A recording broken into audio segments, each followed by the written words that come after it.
अस्सलाम वालेकुम। अच्छा भाई, लास्ट क्लास के अंदर हमने गिटअप पे होस्टिंग देखी कि भाई गिटअप पे होस्टिंग किस तरह करनी है,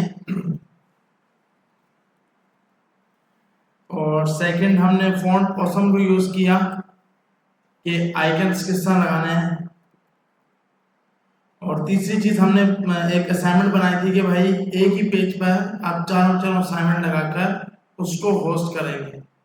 बहुत से लोगों के गिटअप होस्टिंग में सवाल है, बहुत से इशू है। देखिए, जब भी आप गिटअप की होस्टिंग कर रहे होंगे ना, तो गिट के अंदर आपके पास जो जो चीजें आप गिटअप पे अपलोड करने लेके जाएंगे उसके अंदर गिट का फोल्डर नहीं होना चाहिए। मतलब अब बहुत से लोगों को इशू आ रहा था कि भाई वो होस्ट ही नहीं हो रही, एक सिंपल क्रॉस का सैंपल आता है। वो क्रॉस का सैंपल इसलिए आता है कि आपके पास, जैसे मेरे पास एक सीवी का फोल्डर था, एक मेरे पास टेबल का फोल्डर था, एक मेरे पास फॉर्म का फोल्डर है।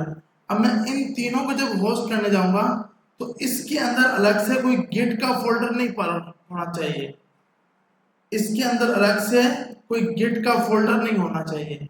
सेम इसी तरह इसके अंदर भी गिट का फोल्डर नहीं होना चाहिए।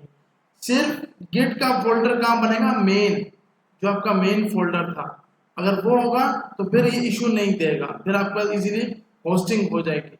दूसरा, जब तक आप गिट कमेंट नहीं चलाओगे तब तक वो आपको पुश करने नहीं देगा। तो गिट कमेंट करना बहुत जरूरी है। बहुत से लोग गिट कमेंट कर रहे थे, फिर इशू आता है कि आप कौन हो, आप फिर आगे रिप्लाई करते हो गिट कॉन्फ़िग करके ग्लोबल यूजर नेम डालते हो, ईमेल डालते हो, लेकिन उसके बाद जब ये सब आपने कर लिया उसके बाद दोबारा से आपको गिट कमेंट चलानी है। ये कमांड आपको दोबारा से चलानी है ताकि वो आपकी ब्रांच क्रिएट कर सके। ये क्या करती है, ये आपका एक तो ब्रांच भी बाय डिफॉल्ट बना देती है, और दूसरा उसके ऊपर एक मैसेज पेश करा देती है कि भाई इस गिट का ये काम था और इसको इस तरह पुश किया। पुश करते होकर अब मैनेज योर ओरिजिन, बहुत से लोगों ने सिंपल यहाँ पे लिख दिया यूआरएल, जबकि भाई यहाँ पे यूआरएल नहीं लिखना। यहाँ पे आपको अपनी लिंक यहाँ पे तो आप अपनी ब्रांच का नाम दोगे। इससे ऊपर जो लाइन आती थी, गेट रिमोट एड ओरिजिन, और इसके बाद मैंने लिखा था यूआरएल। इसका मतलब ये नहीं कि आपने स्पेसिफिक लाजमी यूआरएल लगाना है, जबकि इसका मकसद है कि जो लिंक आपको गिटअप ने बना के दी है वो लिंक यहाँ लगानी है। बहुत से लोगों को ये इशू आता कि सर हम तो यहाँ पे लगा रहे हैं लेकिन हो ही नहीं रहा। फिर मैंने एनीडेक्स को एक्सेस किया। अच्छा, आपके पास एक सॉफ्टवेयर है एनीडेक्स, अगर एक दूसरे ने हेल्प करनी हो ना एक दूसरों की कि भाई आपको उसका एरर समझ नहीं आ रहा, तो आप सिंपल सर्च करोगे एनीडेक्स। इस सॉफ्टवेयर के जरिए आप किसी का भी सिस्टम इजीली एक्सेस कर सकते हो। तो आप फिर ना मैंने जाके इस पर हेल्प की लोगों की, जिन जिनके जो जो इश्यूज थे। अब उनको ये चीज समझ नहीं आती, सर पहले तो हो गया था अभी चेंज कैसे होगा?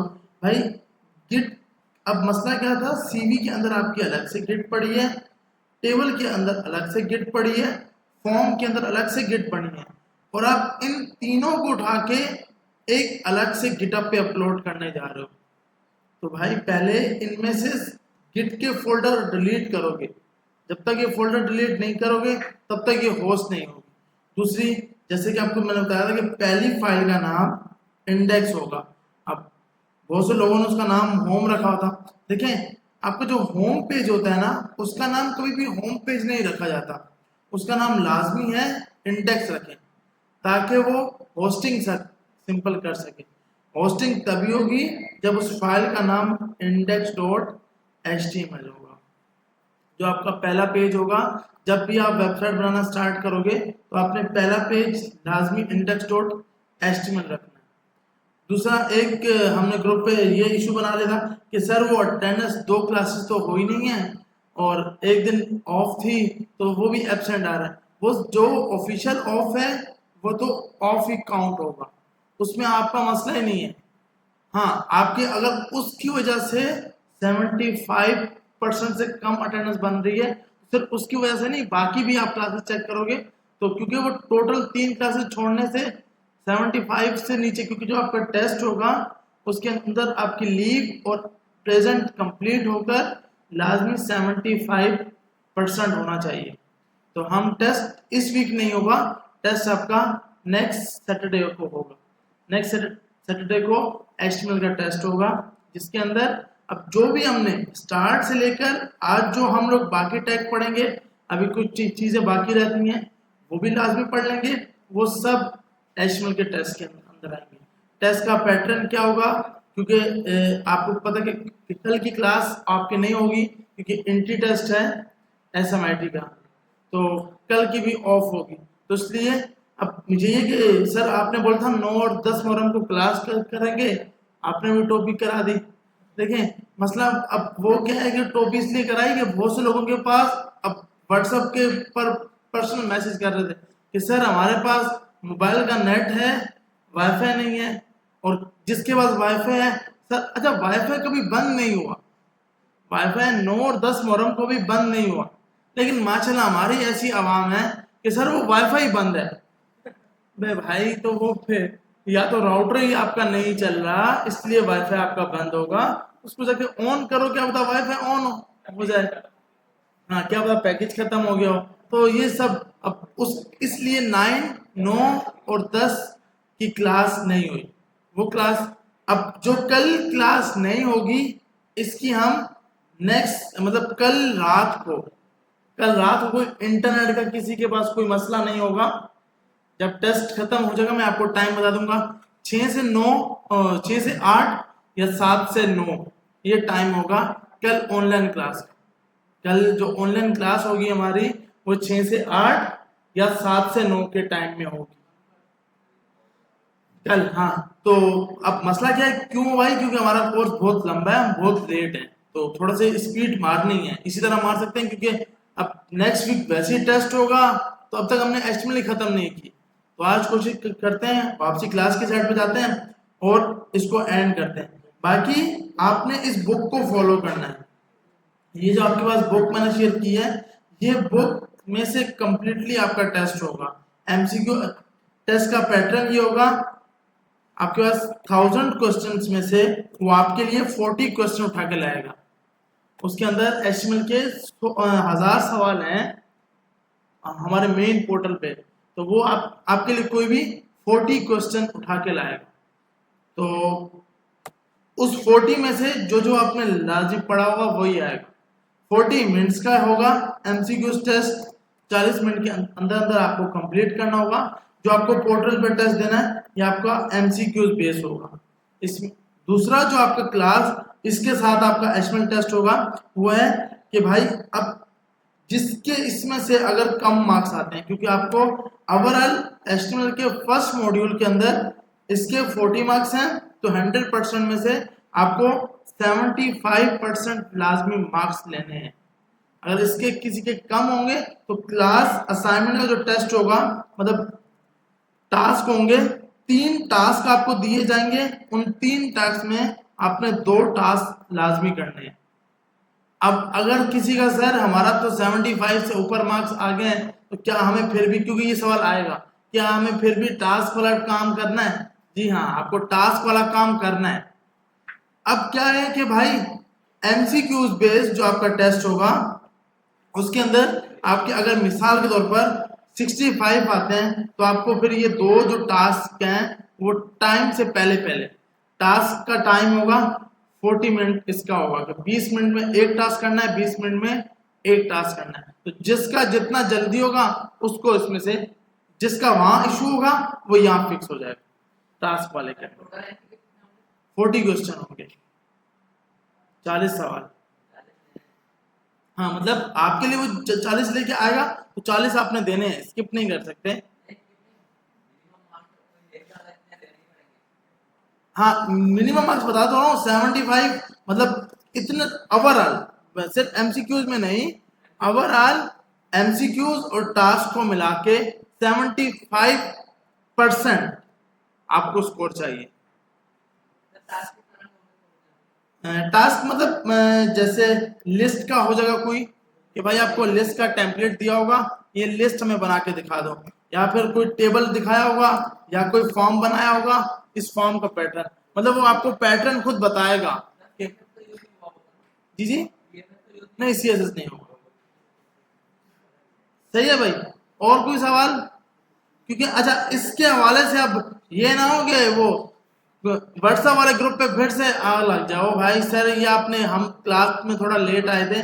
सिंपल क्या है भाई, मैंने टेस्ट की बात की है, 1000 क्वेश्चन टोटल पोर्टल पे पढ़े हैं, आपके लिए वो 40 सवाल उठा के लाएगा, 40 मिनट का टेस्ट होगा MCQs का, नेक्स्ट वीक होगा।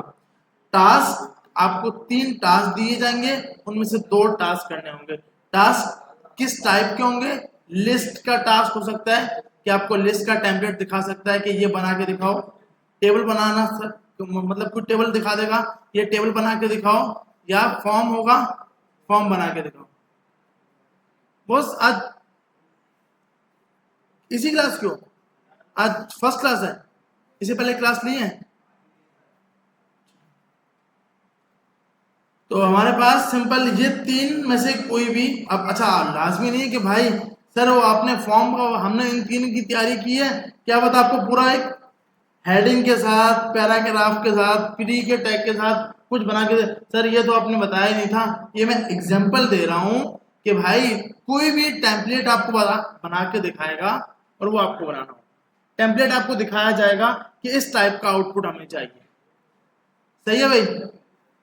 बाकी जो आपके पास हमने जितने भी टैग पढ़ लिए, हेडिंग के टैग से लेकर प्री का टैग पढ़ा, प्री का टैग पढ़ा, उसके बाद हमने BR का टैग पढ़ा, HR का टैग पढ़ा, उसके बाद हमारे पास एड्रेस का एक टैग आया, मेल टू का यूज किया गया कि आपको जब एड्रेस के जरिए मेल टू सेट कराना हो, CT का टैग हमने पढ़ लिया, DFN का टैग पढ़ा, ये सब क्योंकि अच्छा मेरे पास कोई नोटपैड की फाइल सेव नहीं है तो इसलिए मैं यही फाइल आपके साथ शेयर कर दूंगा, क्योंकि आप वैसे इस बुक को फॉलो कर सकते हो, क्योंकि बहुत से लोग बोलते हैं कि सर वो नोटपैड की फाइल, क्योंकि ये यहीं पे बनती है और यहीं पे भी ये बंद हो जाती है, तो ये सेव नहीं थी, तो इसलिए यहाँ पे फिर भी लिख के बता रहा हूँ कि कौन सा टैग आप यूज कर सकते हो। अच्छा उसके बाद हमारे पास DFN का टैग आ गया, CT का टैग आपने यूज कर लिया, और हमारे पास लिस्ट का टैग की साइड पे आते हैं। लिस्ट के अंदर OL, UL और क्या नाम है DL। अच्छा अब इसमें से सर वो आपने टाइप तो बताई नहीं थी, टाइप तो इसमें लिखी नहीं, अब मैं इसमें हर चीज नहीं लिख रहा, इसमें हमने टाइप का एट्रीब्यूट पढ़ा था, इसमें हमने इसका सिंपल कलर पढ़ा था, विड्थ पढ़ी थी, इसे नाम लिख रहा हूं कि सर वो आपने सिर्फ OL पढ़ा था, हमने तो OL देखा, इसमें सर ये टाइप भी होता है क्या? भाई OL और UL के अंदर एक टाइप होती है, square, disc, circle, decimal, 01, ABC, ये सब हम टाइप बिल्कुल पढ़ चुके हैं। उसके बाद हमने टेबल के टैग पढ़े, जिसके अंदर TR, सबसे पहले हमें पता लगा कि 2 टाइप के टेबल होते हैं, शॉर्ट टेबल और लॉन्ग टेबल।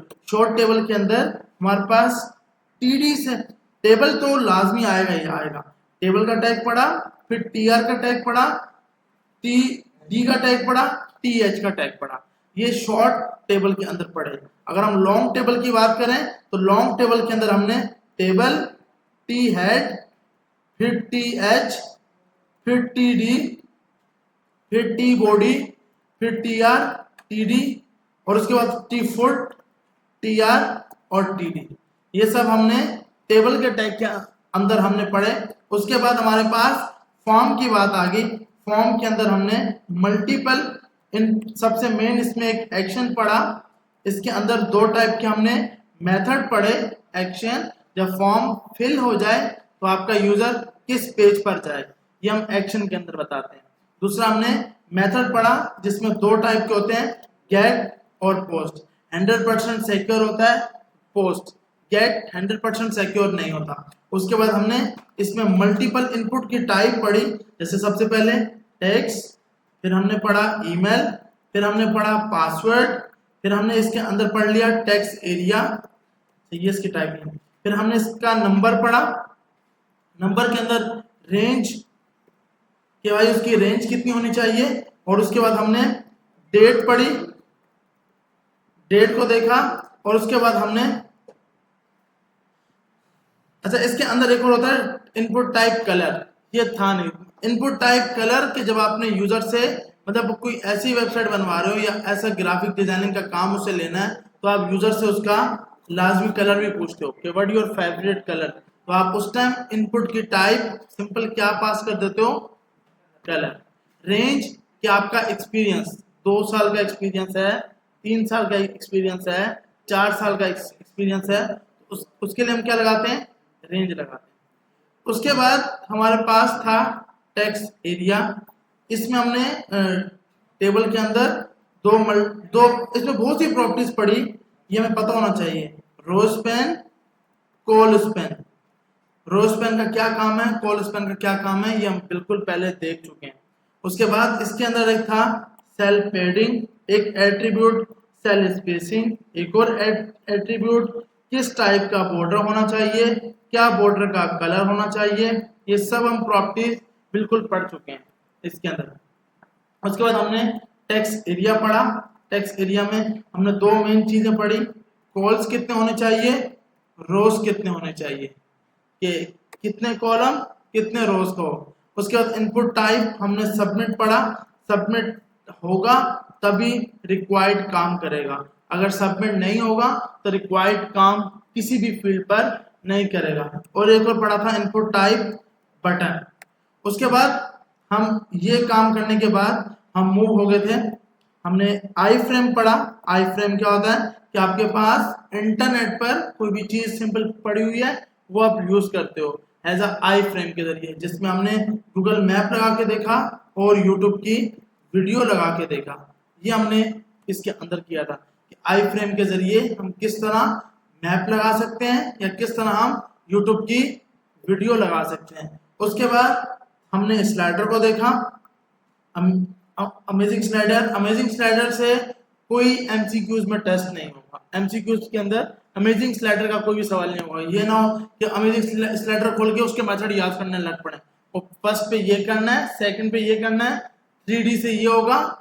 मतलब ये बताने का मकसद कि सिर्फ स्लाइडर लिख रहा हूँ, सिर्फ हमें इसकी प्रैक्टिस करनी है और यूज करना है, टेस्ट में नहीं आएगा। हाँ टास्क में आ सकता है, जो आपका टास्क मिलेगा उसमें बोला होगा कि यहाँ स्लाइडर लगा के हमें दिखाओ, वो बोल सकता है बिल्कुल। टास्क मैंने ऊपर स्टार्ट में बताया ना कि बॉस आपके पास, ओके मैं इसके बाद फिर से रिपीट करता हूँ। अच्छा स्लाइडर पढ़ा और उसके बाद हमने फॉन्ट ऑसम पढ़ा। बाकी इसमें दो चीजें अभी रहेगी, वो अभी हम पढ़ लेंगे, वीडियो का टैग और ऑडियो का टैग, कि भाई हम ऑफलाइन वीडियो या ऑफलाइन ऑडियो किस तरह लगा सकते हैं। उसके बाद हम किसी भी वेबसाइट का टेम्पलेट इजीली खड़ा कर सकते हैं इन सब टैग के जरिए, जिसके अंदर हमने स्टार्ट H1, अब यहाँ पर बोला है सर से हेडिंग लिखा है, हेडिंग के अंदर ये सब आ गए हैं H1 से H6 तक, P का टैग, ये BR का टैग, HR का टैग। अच्छा अगर इसमें कोई मिस हो जाए, ये हाँ बिल्कुल, ये है कि सर वो आपने लिखा नहीं था तो इसलिए प्रैक्टिस ही नहीं की। भाई ये जो लिख रहा हूँ ये सिर्फ जो माइंड में है, आप बुक को भी चेक करोगे कि हमने बुक में क्या क्या पढ़ा है, सही है। ये सिर्फ क्या है कि भाई हम क्योंकि फाइल शेयर करनी है तो ये हम शेयर कर देंगे। तो ये दो टैग पढ़े थे, स्ट्रॉन्ग का टैग और बी का टैग। सिलेक्ट ऑप्शन बिल्कुल, के फॉर्म के अंदर हमने सिलेक्ट का एक टैग पढ़ा था जो बहुत जरूरी था। सिलेक्ट के अंदर एक अलग टैग आता है जिसका नाम होता है ऑप्शन। मल्टीपल वैल्यू दिखानी है तो हम उसके लिए यूज करते हैं मल्टीपल। तो ये सब के सब हमने टैग बिल्कुल पढ़ चुके हैं। अच्छा इसके अंदर और भी टाइप होती हैं सर, वो तो आपने लिखी नहीं भाई, ये मतलब इनपुट टाइप रेडियो होता है, चेक बॉक्स होता है कि भाई एक टाइप सेलेक्ट करे, एक टाइप कैसे सिलेक्ट करेगा, इस टाइप के सवाल होंगे कि भाई रेडियो में से हमें कैसे पता लगता है कि यूजर एक टाइप सेलेक्ट करे, तो आप इसमें पास करते हो ग्रुप वैल्यू। ग्रुप वैल्यू के नाम से जिसको आप नाम देते हो कि आपका नाम जो है वो सेम होना चाहिए, कि नेम जेंडर तीनों में होगा तो यूजर एक सिलेक्ट करेगा। रिक्वायर्ड रेडियो पे सही काम करता है, चेक बॉक्स पे काम सही करके नहीं करता। तो ये सब हमने पढ़ा, और अब बाकी ये दो चीजें रह गई, वीडियो और ऑडियो। ये पढ़ के हमारे पास HTML खत्म हो जाएगा। उसके बाद हमने गिटहब की होस्टिंग देखी। अब हाँ बिल्कुल, एंकर का टैग भी होता है, ए का टैग लिंक के लिए, मार्क्यू का टैग बिल्कुल। हाँ, अच्छा, इसमें बहुत से ऐसे टैग होंगे जो आपको नहीं मिल रहे, मतलब हमने लिखे नहीं है, तो सबके सब टैग आपने करने हैं। ये फिक्स नहीं है भाई, ये लिस्ट फिक्स नहीं है। जो भी हमने क्लास में किया है वो सबके सब टैग आपको लाजमी करने हैं। गिटहब की होस्टिंग में से आपके पास इसका आपका टेस्ट अलग से होगा। गिटहब होस्टिंग और फायरबेस होस्टिंग की कमांड्स, अभी तक हमने गिटहब होस्टिंग की कमांड्स यूज की हैं, फायरबेस होस्टिंग नहीं की। जब ये दोनों की दोनों कर लेंगे तो CSS के अंदर जावास्क्रिप्ट से पहले इन दोनों का अलग से MCQs होगा, गिटहब होस्टिंग और फायरबेस होस्टिंग। अभी तक हमने सिर्फ गिटहब होस्टिंग की है। जिन लोगों को गिटहब थोड़ी सी मुश्किल लग रही है, फायरबेस बहुत इजी है बनिस्बत गिटहब के, तो हम इसके बाद जो सेकंड होस्टिंग यूज करेंगे वो फायरबेस होस्टिंग करेंगे, कि फायरबेस पे हम अपनी वेबसाइट को किस तरह होस्ट कर सकते हैं। अभी हमने सिर्फ गिटहब होस्टिंग सीखी है। गिटहब होस्टिंग में बहुत सी मुश्किलात, हमें कमांड्स याद करनी पड़ती हैं। इसमें फायरबेस होस्टिंग में सिर्फ दो ही कमांड्स होंगी बस। उसमें तो git init, add comment, add origin, ये हम फंस ही जाते हैं कि ऐड तक पहुंचते हैं, उसके बाद फिर पता ही नहीं है कि क्या करना है। फिर ना हमने वीडियो देखनी है, और फिर सर वो आपके पास कुछ और आ रहा है, मेरे पास कुछ और आ रहा है, सर वो साइन अप का पॉपअप नहीं आ रहा। भाई वो एक बार पॉपअप आएगा, बार बार पॉपअप नहीं आएगा। अच्छा, तो अब हम उसके बाद जब हम ये कंप्लीट कर लेंगे, फिर हमारे पास CSS इंशाल्लाह आज हम स्टार्ट कर लेंगे। उसके बाद हमारे पास टास्क की बात करते हैं। टास्क आपको 3 मिलेंगे, 3 में से कोई भी 2 टास्क आपने करने होंगे, वो विद इन द टाइम करने होंगे। आपको कोई भी टेम्पलेट, जैसे एक CV का टेम्पलेट दिखा दिया गया था कि CV बना के दिखा दो, फॉर्म का टेम्पलेट था तो फॉर्म बना के दिखा दो। लाजमी नहीं कि वो ही हो, और वो नहीं होगा, ये बता रहा हूँ कि कोई CV का कोड पूरा याद करो, जो वहां है वही का वही आएगा। जो असाइनमेंट्स कर ली हैं वो नहीं होगा, उससे मुख्तलिफ ही होगा। UI आपको प्रोवाइड की जाएगी कि भाई ये आपने बनाकर दिखाना है। सही है भाई? नहीं, वो आपको गूगल फॉर्म के जरिए करना होगा। सबमिट जो होगा वो आपके पास गूगल फॉर्म पे होगा। ठीक है भाई, अब कोई टेस्ट के हवाले से सवाल नहीं होगा। ठीक है, अब हमें उम्मीद है कि हम इस किसी भी टाइप की वेबसाइट आप खड़ी कर सकते हैं। तो आपने आपसे कोशिश करना है कि कोई वेबसाइट का देखो और उसका क्लोन बनाना स्टार्ट करो। लाइक वेबसाइट को देखो और उसका क्लोन बनाना स्टार्ट करो। हम जब CSS करेंगे, क्योंकि अभी एग्जैक्ट हम उसका क्लोन इसलिए नहीं बना पाएंगे कि कुछ चीजें लेफ्ट साइड पे कैसे सेट हों, कुछ चीजें राइट साइड पे कैसे हों, पीछे बैकग्राउंड पे इमेज कैसे लगे, वेबसाइट स्क्रॉल हो रही हो तो इमेज फिक्स पीछे रहे पूरी की पूरी, ये सब हम CSS के अंदर करेंगे। लेकिन आप एक अपना क्लोन बनाना स्टार्ट कर दो कि भाई मुझे इस वेबसाइट का क्लोन बनाना है, उसका HTML में स्टार्ट करो, साथ साथ फिर उसमें CSS ऐड करते जाओगे। दूसरी, आपको अपनी, मैंने बताया था कि आपको एक वेबसाइट सेलेक्ट करनी है जिसपे आपको काम करना है अपना, मतलब एक ऐसा स्कोप सेलेक्ट कर लोगे कि भाई उसमें आप HTML से लेकर रिएक्ट नेटिव तक लेके जाओगे। मतलब अगर किसी का माइंड है कि भाई मेरे पास मेरे शूज़ की एक मेरी दुकान है और मुझे शूज़ के लिए वेबसाइट चाहिए, तो उसके लिए आप वेबसाइट भी बनाओगे, उसके लिए आगे जाकर आप इसी वेबसाइट को रिएक्ट में चेंज करोगे, फिर इसी की आप ऐप भी बनाओगे। मतलब एक ऐसा टेम्पलेट, एक ऐसा प्रोजेक्ट जो आप स्टार्ट से लेकर एंड तक लेके चलोगे, जिसमें आप हर रोज जो हम सीखते जाएंगे उसमें आप ऐड करते जाओगे। अब वो होगा कैसे होगा?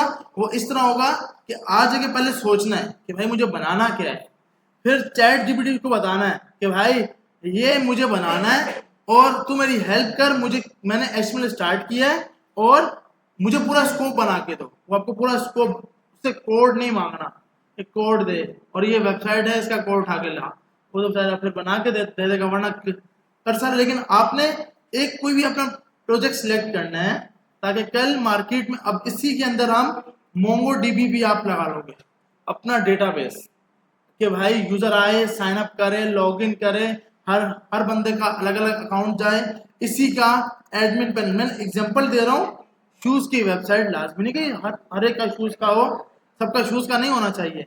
अच्छा, तो शूज की वेबसाइट आपने बनाई, उसके अंदर अब उसकी वेबसाइट भी होगी, ऐप भी होगा, एडमिन पैनल भी होगा, तो आप एज अ टेम्पलेट के तौर पर कल कंपनी को दिखा पाओगे कि भाई एक पूरा मैंने मनसेक का कोर्स किया और ये एक पूरा प्रोडक्ट बना के खड़ा किया, और मैं आपकी इस टाइप के प्रोजेक्ट में हेल्प कर सकता हूँ। अब इसमें क्या होगा, इसमें हम ऐड टू कार्ड का सिस्टम रखेंगे, ऐड टू कार्ड के लिए फायरबेस लगाएंगे, हर टाइप पेमेंट लगाएंगे कि भाई यूजर अभी स्टार्ट में तो पेमेंट फ्री वाली स्टाइप के जरिए सैंडबॉक्स यूज करेंगे कि यूजर पे करे अमाउंट अपना कार्ड वर्ड डाल के और पे करे, तो इसमें आपकी सबकी सब चीजें आ जाएंगी। तो पहले एक स्कोप बनाना है। अब स्कोप इन अ सेंस कि जिसमें आपके पास कंप्लीट पूरे का पूरा, मैं एक दो स्कोप भी आपके साथ शेयर कर दूंगा कि भाई इस टाइप का स्कोप होता है और स्कोप का मेन काम क्या होता है। सिंपल, फिर आप उसका एक बनाओगे WBS जो आपको बना के लेके चलना है। मैं आपके साथ मतलब इसको हम नेक्स्ट क्लास में डिटेल में देखते हैं कि भाई हमें किस तरह बनाना, और स्टार्ट अब से करोगे तो ही उसको आगे लेके जा पाओगे और फिर इंटरेस्ट बिल्ड होगा, वरना ये तो सिलानी को तो वैसे ही टेस्ट आएंगे, फिर कभी कोई और मसला होगा। अब नेक्स्ट से नेक्स्ट संडे हैकाथॉन है बैच 3 का और बैच 4 का, तो क्या पता उस दिन भी क्लास ना हो, फिर हम वही ऑनलाइन क्लास करेंगे। ऐसा नहीं कि क्लास नहीं होगी, ऑनलाइन क्लास होगी, क्योंकि नेक्स्ट वीक फाइनल हैकाथॉन है, वो सुबह 9 से शाम 9 तक जो सरफराज वाले थे उनका टेस्ट होगा। सरफराज का जो बैच था बैच 4, उनका कोर्स कंप्लीट हो गया।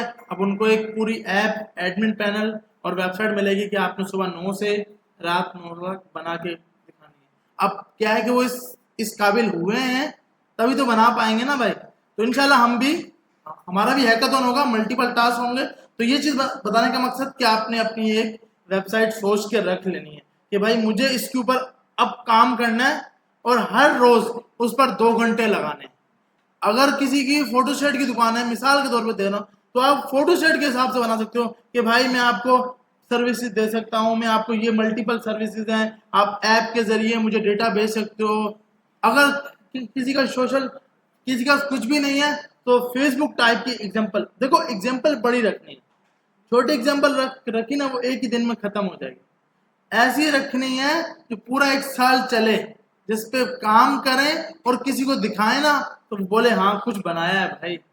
ऐसा नहीं कि वो सेम पेज, होम पेज, वो सर ने बोलता 5 पेज बनाने, होम अबाउट कॉन्टेक्ट वो तो आज ही खत्म हो जाएगा, वो तो फिर ये फिर इस टाइप का नहीं, जहाँ पे यूजर साइन अप करेगा, लॉग इन करेगा, हर एक का अलग डेटा मेंटेन होगा, एडमिन किसी भी यूजर की पोस्ट को देखकर पोस्ट डिलीट कर पाएगा, मतलब मिसाल दो रहा हूं। तो आप इस टाइप का हम काम बिल्कुल करेंगे, ठीक है भाई। तो अब इंशाल्लाह टेस्ट के हवाले से कोई सवाल नहीं होगा, यहां तक किसी का कोई सवाल है? सही है। तो अब हम वापसी आते हैं, जो हमारे बाकी टॉपिक रह गए हैं, तो ऑडियो और वीडियो इसको देखते हैं। अच्छा, अब जी जी मैं रख रहा हूँ।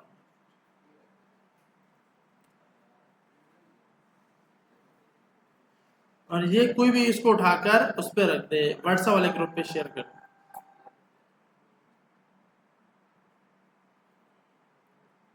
देखिए आया।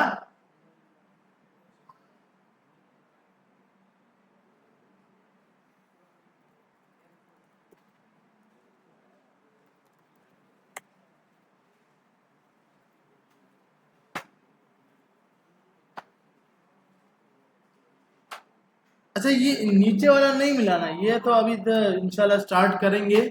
ये स्ट्राइप फिर बाद में कोई देखे, अब जो नहीं आया, अबे ये स्ट्राइप क्या लिखा हुआ है, ये स्ट्राइप तो सर ने पढ़ा ही नहीं है, ये ऐड टू कार्ड तो बताया नहीं, ये कहाँ से हम करेंगे। जब आप ग्रुप में भेजें, या मैं यहीं से उड़ा देता हूँ अभी, ये ना हो कि फिर इस पे मसला हो जाए कि वो सर ये तो आपने शूज क्या लिखा है, सर ये तो पढ़ाया नहीं था। तो आप इसको व्हाट्सएप वाले ग्रुप पे भेज दीजिएगा, ठीक है भाई। तो अब लास्ट चीज करते हैं कि हम अपने पास किस तरह वीडियो या ऑडियो ऐड कर सकते हैं।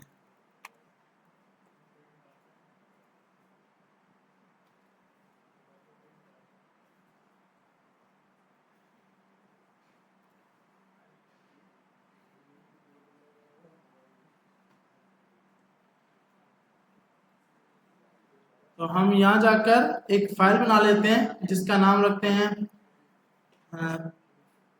न्यू डॉट या HTML क्लास डॉट HTML। और यहाँ जाकर अच्छा, सबसे पहले हमें अगर ऑडियो लगानी हो तो आप ऑडियो के लिए पहले तो हमें कोई डाउनलोड करनी पड़ेगी ऑडियो।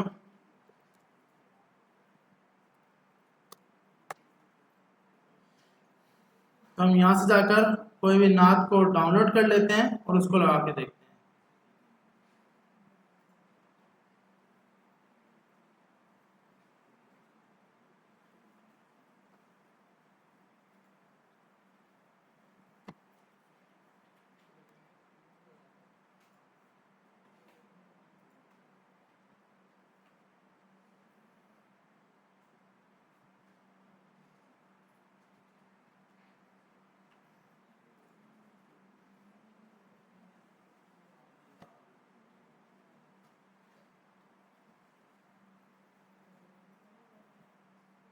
तो ये हमारे पास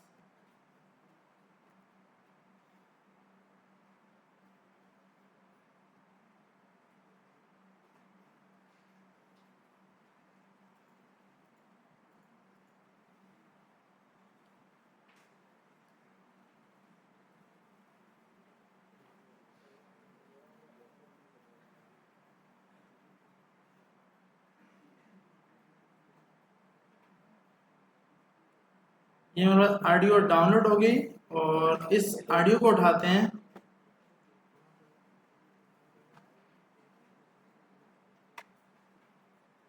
इधर आके लगाते हैं। हमें पता है कि हमें जब भी अपने वेबसाइट्स के अंदर कोई भी ऑडियो इमेज या वीडियो लगानी हो तो सबसे पहले एक फोल्डर बनाएंगे हम, कौन सा, एसेट्स का।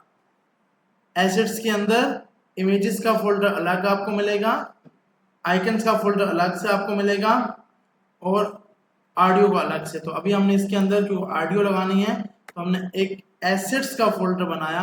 इसका नाम वैसे आप कुछ भी रख सकते हो, लेकिन मार्केट आपको प्रेफर करती है कि उसका नाम एसेट्स रखो ताकि मार्केट के हिसाब से हम काम कर रहे हो। एसेट्स के अंदर एक ऑडियो का फोल्डर बनाया और ऑडियो के अंदर हमने ये फाइल रखी। अब हमें यहाँ पर आकर ऑडियो की फाइल यूज करनी है तो हम इसके लिए एक ऑडियो का टैग यूज करेंगे। ऑडियो के टैग के बाद आप अपनी फाइल की लोकेशन बताओगे। SRC की फुल फॉर्म है सोर्स के भाई आपकी फाइल कहाँ पड़ी है। डॉट स्लैश लगाएंगे, डबल डॉट स्लैश लगाएंगे तो ये हमें फोल्डर से बाहर निकाल देगा। मुझे इसी फोल्डर में रहकर फाइलें देखनी है तो डॉट स्लैश लगाऊंगा तो ये इसी फोल्डर के अंदर रहता हुआ फाइलें दिखाएगा। डबल डॉट स्लैश लगाऊंगा, ये हम इससे पहले देख चुके हैं कि डबल डॉट स्लैश और डॉट स्लैश का क्या काम है। स्लैश उसी फोल्डर में फाइलें दिखाएगा, ये उस फोल्डर से बाहर निकल कर फाइलें दिखाएगा। तो मुझे उसी फोल्डर में रहकर फाइल ओपन करनी है तो मैंने कहा एसेट्स में जाओ, ऑडियो में जाओ और ये फाइल ओपन करो। सेव किया, गो लाइव पे क्लिक किया। गो लाइव पे क्लिक करने के बाद आउटपुट में हमारे पास कुछ भी शो नहीं हुआ। ये इसलिए नहीं हुआ कि आप जब भी ऑडियो लगाओगे तो इसमें एक पास करोगे जिसका नाम है कंट्रोल्स। इसका नाम क्या है, कंट्रोल्स, कि भाई आपके पास कंट्रोल होना चाहिए। जब तक कंट्रोल नहीं था, अगर आप ये कंट्रोल नहीं लगा रहे तो आपके पास वो ऑडियो की लाइन ही शो नहीं होती। यहाँ जाकर हमारे पास, इसको हम यहाँ रख लेते हैं ताकि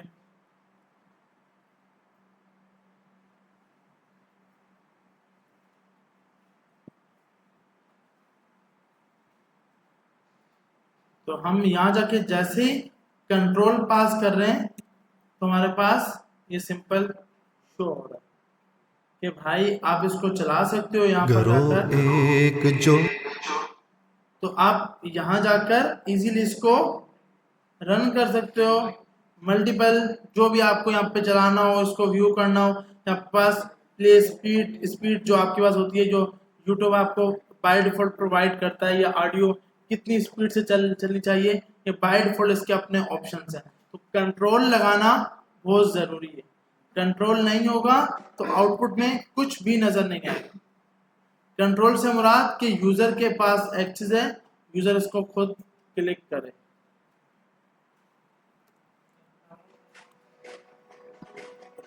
जी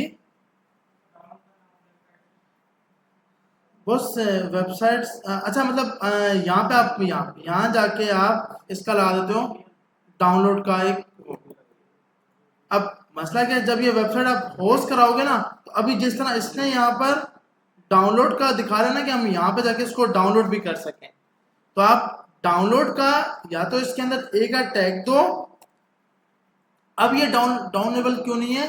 क्योंकि आपका सर्वर होस्ट cPanel या AWS नहीं है, ये आपके पास लोकल पे पड़ा हुआ है। तो लोकल आपको डाउनलोड का एक ऑप्शन नहीं दे रहा होता कि भाई इसको किस तरह डाउनलोड करना है। अगर आपको इसको डाउनलोड कराना है तो आप पहले सर्वर पे इसको अपलोड कराओगे। जैसे ही आप सर्वर अब यहाँ पर जाकर क्लिक करोगे तो ये डाउनलोड का ऑप्शन तब तक नहीं देगा जब तक उसको किसी सर्वर पे नहीं डालेंगे। ये फाइल अभी ये फाइल मेरे सिस्टम में है, ये आपके सिस्टम में नहीं आ सकती। क्यों? कि ये सिस्टम मेरे सिस्टम में एक्सेस हो रही है। तो अगर आपको फाइल को डाउनलोड का जैसे इन्होंने ऑप्शन दिया हुआ है तो आपको किसी सर्वर पे रखवाना है। इसमें हमारे पास सिर्फ ये ऑप्शन आ रहा है, नीचे वाला, ऊपर वाला डाउनलोड वाला ऑप्शन नहीं। जैसे ही सर्वर पे कोड जाएगा cPanel, अब cPanel क्या है? एक ऐसा सर्वर जहां पर आप अपना कोड होस्ट कर दो और वो आपको एक डोमेन दे, जिसका जैसे डोमेन आपका google.com, hostinger.com, मतलब कोई भी आपका डोमेन है उस पे एक्सेस हो और सर्वर में आपकी फाइलें पड़ी हो। वैसे आप सिंपल क्या करते हो, ये काम कब करेगा? आप सिंपल यहां जाकर डाउनलोड का ऑप्शन दे देते हो, इसके अंदर कंट्रोल्स के साथ यहां जाके डाउनलोड। पर ये डाउनलोड काम कब करेगा? जब आपके पास सर्वर पे कोड अपलोड हो। बस आपको यहाँ पे डाउनलोड लगाना है, ये डाउनलोड का पैरामीटर पास करना। उसके बाद अब इसी तरह हमारे पास वीडियो भी लगाने के लिए आप वीडियो का टैग src, हम यहाँ जाकर कोई भी वीडियो लगा लेते हैं, जैसे कि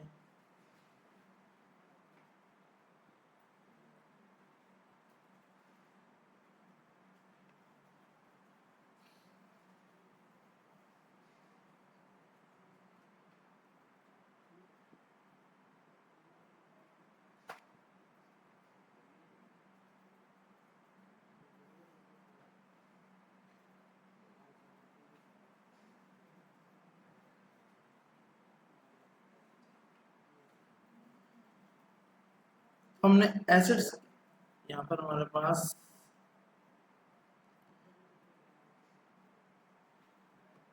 हम यहाँ पर आए, वीडियो लगाने के लिए हमने एक नया फोल्डर बनाया जिसका नाम रखा वीडियो।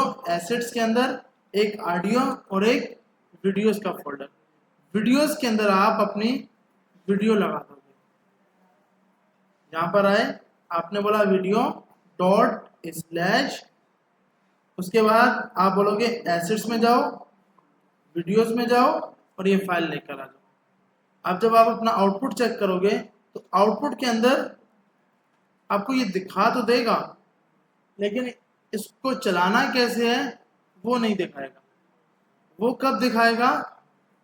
जैसे आपने ऑडियो में पास किया था बिल्कुल वैसे ही आपको यहाँ पर भी पास करना है, कंट्रोल्स। जैसे आप कंट्रोल्स पास करोगे तो आपके पास ये ऑप्शन आ जाएगा। इससे पहले जब हमने कंट्रोल पास नहीं किया था तो यहाँ पे कुछ भी नहीं दिखाई दे रहा, इसको कैसे स्टार्ट करना है। तो कंट्रोल पास होगा तो आप इस पर इजीली एक्सेस है, अब आप इसको चला सकते हो। तो आप इजीली यहीं पर इसको चला सकते हो। जो आपने कोड अपना किया होगा, इसकी ऑडियो की विड्थ कितनी होनी चाहिए, हाइट कितनी होनी चाहिए, ये आप सब सेट कर सकते हो, ऑडियो के लिए भी और वीडियो के लिए भी। तुम्हारे पास ये इसकी हाइट और विड्थ सेट हो गई।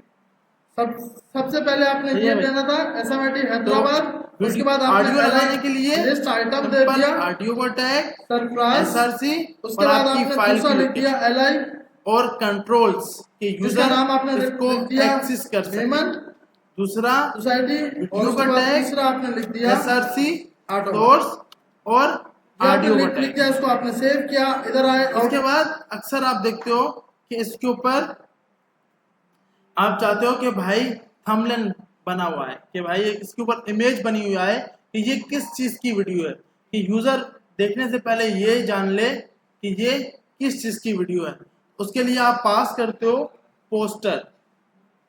पोस्टर में आप कोई वीडियो नहीं होगा, देखो पोस्टर इमेज होती है, थंबनेल एक इमेज होगा।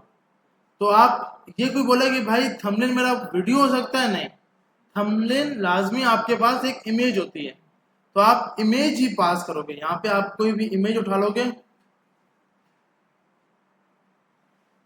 जैसे कि आपने बोला भाई मुझे ये इसको पास करना है, ये लगाना है, तो मैं इधर आया, मैं वापसी अपने कोड के अंदर इससे एक स्टेप बाहर गया, मैंने कहा भाई इसके साथ साथ इमेजेस, और इमेजेस के अंदर मैंने इसको पास कर दिया। और इधर आया, मैंने कहा पोस्टर के अंदर ./एसेट्स में जाओ, इमेजेस में जाओ और ये दिखा दो। अब क्या है कि बाय डिफॉल्ट उसके ऊपर पिक्चर लगी हुई आ जाएगी, जब यूजर प्ले करेगा तो पीछे आपके पास आपकी वीडियो प्ले। इससे पहले क्या था कि भाई अब जब हम ये नहीं लगा रहे थे, जैसे हमने ये नहीं लगाया तो हमारे पास डायरेक्ट ये वीडियो दिखाता। हम चाहते हैं वीडियो ना आए, पहले उस पर कोई इमेज आए, यूजर देखना चाहे तो देखे, नहीं देखना चाहे तो उसकी अपनी मर्जी। तो उसके लिए आप पास करते हो क्या, पोस्टर। पोस्टर के अंदर ./एसेट्स, इमेजेस और ये। अब क्या है कि अब आपके पास बाय डिफॉल्ट यहाँ पर इमेजेस नजर आए, जैसे यूजर इस पे क्लिक करेगा तो अब पीछे आपकी वीडियो। सबसे पहले आपने ये देना था ऐसा। यूट्यूब पे जो आप वीडियो लगाते हो, मतलब जब आपका, हाँ, वो आपकी जो थंबनेल होता है ना, वो उसी तरह उस पर पोस्ट करवाता है। मतलब उसके कोड में यही है कि आपके पास बाय डिफॉल्ट यहाँ पर पोस्टर शो होगा, जो उसका कोड लिखा उसमें भी वीडियो का टैग ही है। सिर्फ क्या होता है, वहां पर ऑनलाइन लिंक आ रही होती है, यहाँ हमारी लोकल लिंक है, वहां लिंक ऑनलाइन होती है। थंबनेल भी वो अपने किसी फोल्डर में अपलोड करता है, वीडियो भी अपने किसी सर्वर पे अपलोड करता है, फिर वो लिंक्स यहाँ पे यूज करवाता है। मतलब कि आपके पास जी, तो अभी हमने डायरेक्ट ये लोकल की लिंक लगाई हुई है, लेकिन आप जब यूट्यूब पे वीडियो अपलोड करते हो, अपलोड होने के बाद उसको एक लिंक मिलती है। अगर थंबनेल होगी तो उसकी अलग से लिंक आएगी, ये होगी तो उसकी अलग से लिंक आएगी, और वो दोनों लिंक्स लगाकर फिर यहाँ पे शो करवाते हैं वीडियो के ऊपर। उसकी फिर उन्होंने यूआई अपनी अलग से बनाई हुई है, ये तो आप भी बना सकते हो कि भाई अभी हम आगे जाकर स्टाइल बॉर्डर आ जाए, वो बाय डिफॉल्ट जब आप बनाते हो ना, तो बाय डिफॉल्ट खुद ब खुद वो लिंक्स जनरेट होती है उसकी। मतलब हमने जो वीडियो बनाई वो हमारे उसके यूट्यूब के सर्वर पे गई, वहां से लिंक बनी, वो मेरे चैनल के साथ कनेक्ट हुई, वो उसकी स्क्रिप्ट लिखी हुई है, ये इस चैनल और इस प्लेलिस्ट के साथ कनेक्ट करा दो, और फिर वो उसमें ये भी स्क्रिप्ट है कि आपके पास जितने भी इसके अपने सब्सक्राइबर हैं उनके पास सेंड करवा दो, कि उनके यूट्यूब के होम पेज पे दिखा दो कि भाई ये आपकी नई वीडियो आई है। साथ में आपने अगर सब्सक्रिप्शन बाय की हुई है तो आपका नोटिफिकेशन भी आ रहा होगा कि हाँ भाई इस बंदे ने नई पोस्ट की है, आप जाके देख सकते हो। तो ये बिल्कुल, अब वो आपके पास, आपको लिंक से कुछ भी नहीं लेना देना, उनके जो डेवलपर्स हैं वो काम उन्होंने सेट किया हुआ है। हम तो सिर्फ वीडियो बनाते हैं, अपलोड करते हैं और यूज करते हैं, सिंपल। उस पे वो लिंक किस तरह बन रही है, वो उसकी पोस्टर की लिंक किस तरह बनेगी, ये सब बैकएंड पे उनके पास हो रहा है। तभी कोई भी चैनल का डेटा आगे पीछे नहीं होता। अगर पाकिस्तानी डेवलपर्स होते हैं तो लाजमी होता, इसका डेटा उधर जा रहा है, उसका डेटा इधर आ रहा है। तो ऐसा कभी भी नहीं है। क्यों कि हर आपका अलग अलग सिंपल वो क्लस्टर बनाता है।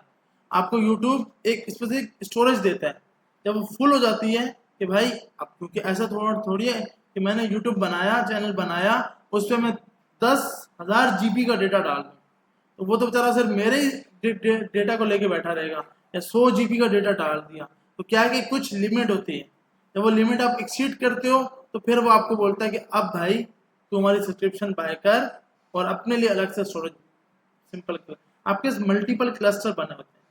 वो क्लस्टर कैसे बनते हैं हम बैकएंड में जाके सीखेंगे कि भाई हर बंदे के पास अलग अलग स्टोरेज। आप कोई भी, जैसे आप अगर आप कोई ऐप स्टोर करते हो या गूगल ड्राइव की बात करें तो ये 15 GB आपको देता है फ्री। 15 GB से ज़्यादा लेनी हो, जब आपको फुल हो जाए तो आपको बोलता है भाई अब आपका डेटा फुल हो गया है, अब आपने हमारी सब्सक्रिप्शन बाय करो और नया डेटा उस पर डाल सकते हो अपनी गूगल ड्राइव पे। तो वो आपका अलग से क्लस्टर बना हुआ, उस क्लस्टर पे आपकी वीडियो अपलोड होती है। आपके क्लस्टर में कोई आपका दूसरा बंदा आकर अपलोड नहीं कर सकता, क्योंकि उसका एक्सेस सिर्फ आपके जीमेल के साथ कनेक्ट है। ठीक है भाई, तो अब ऑडियो लगाना, वीडियो लगाना बहुत ईजी है। इसमें कोई भी सवाल नहीं होगा कि ऑडियो कैसे लगाना है, बहुत इजी है। इसमें तो कोई ऐसी कोई चीज मुश्किल है ही नहीं। इसका नाम है, मतलब पोस्टर इसलिए अगर कि भाई देखो, अब इन्होंने जो नाम दिया हम तो वही यूज करेंगे ना।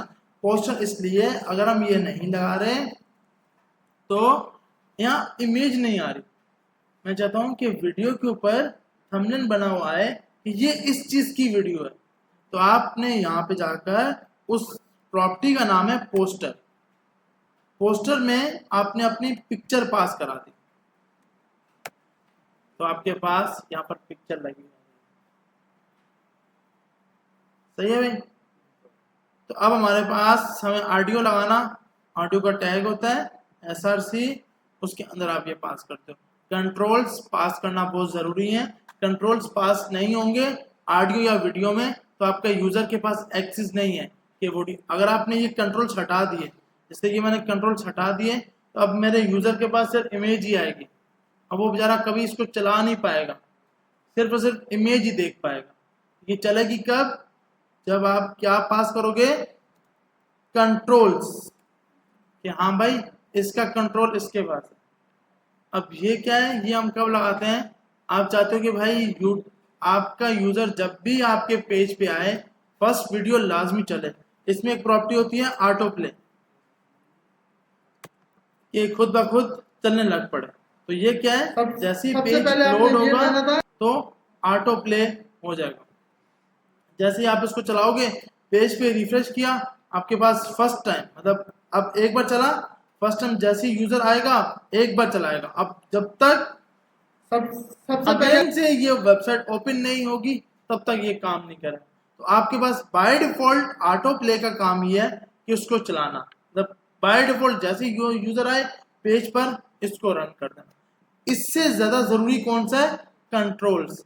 ये बहुत जरूरी है, ये होगा तो यूजर के पास सब एक्सेस है कि इसको बड़ा भी कर सकता है, इसको छोटा भी कर सकता है, इसकी स्पीड को, इसकी यहाँ पे जाकर भाई कितना होना चाहिए। अब यहाँ पर जैसे ये सिंपल दिखा रहा है डाउनलोड का ऑप्शन कि आप इजीली इसको डाउनलोड करा दो। अब जैसे आपने डाउनलोड पे क्लिक किया, ये आपके पास यहाँ पर डाउनलोड होगा। लेकिन जब आप अपने पास चलाओगे तो ये नहीं चलेगी। क्यों कि ये वीडियो तो मेरे सिस्टम में पड़ी है ना भाई।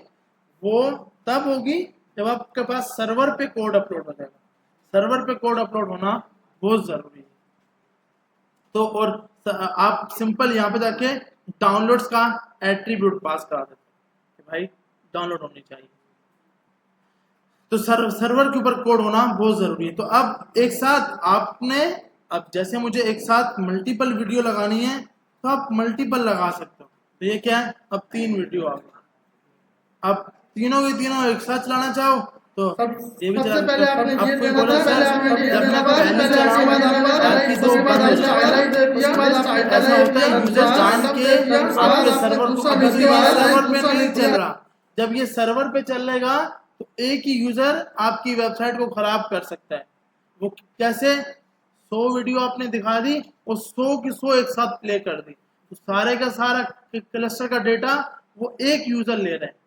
तो होना क्या चाहिए, जब मैं इस पे क्लिक करूं तो ये ओपन हो जाए चले, लेकिन जैसे ही मैं इस पे क्लिक करूं तो ये सबसे पहले पिछले वाली आपने बंद हो ये देना था, जाए। तो SMT आपने ये हैदराबाद, जावास्क्रिप्ट के उसके बाद जरिए आता है लूप LIMT लगाओगे, हैदराबाद, जितनी तब वीडियोस उसके बाद आपने दिखाई गई LI है उससे सर्विस पहले आइटम चेक दे करो, दिया, उसके तब बाद वीडियो को आपने बंद दूसरा करो लिख दिया और LI, फिर जिस उसके बाद बटन आपने जिस दूसरा पे लिख दिया उसने LI क्लिक नाम किया आपने लिख दिया, उसको चलाओ। मेमन का नाम इससे आपने क्या है लिख कि दिया, आपके सर्वर पे मेमन लोड के बाद नहीं तीसरा आएगा, आपने लिख नहीं दिया, तो एक ही बंदा और अब उसके बाद देखो तीसरा आपने अब लिख क्या दिया है, फर्स्ट टाइम कभी भी देखें।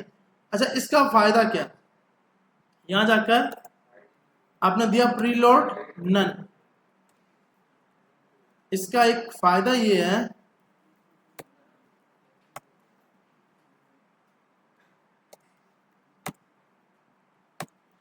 आपने पास किया प्रीलोड नन, इसमें से एक को हटाते हैं ताकि हम देख सकें कि ये क्या बात करना चाह रहे हैं। देखिए अब आपके पास ये वाली वीडियो जब चलेगी तो टाइम इंस्टेंस होगा। यहां पर अब देखें आपके पास ये दोनों की दोनों वीडियो अब तक लोड नहीं हुई, ये आप देख रहे हो। अगर मैं इसको ये देखें मैंने इस पे रिफ्रेश किया, ये दोनों वीडियो अभी तक लोड नहीं हुई ऊपर वाली, लेकिन ये वीडियो लोड हो चुकी है। आ रही समझ? ये क्यों कि आपने यहाँ पे प्रीलोड नन नहीं किया हुआ।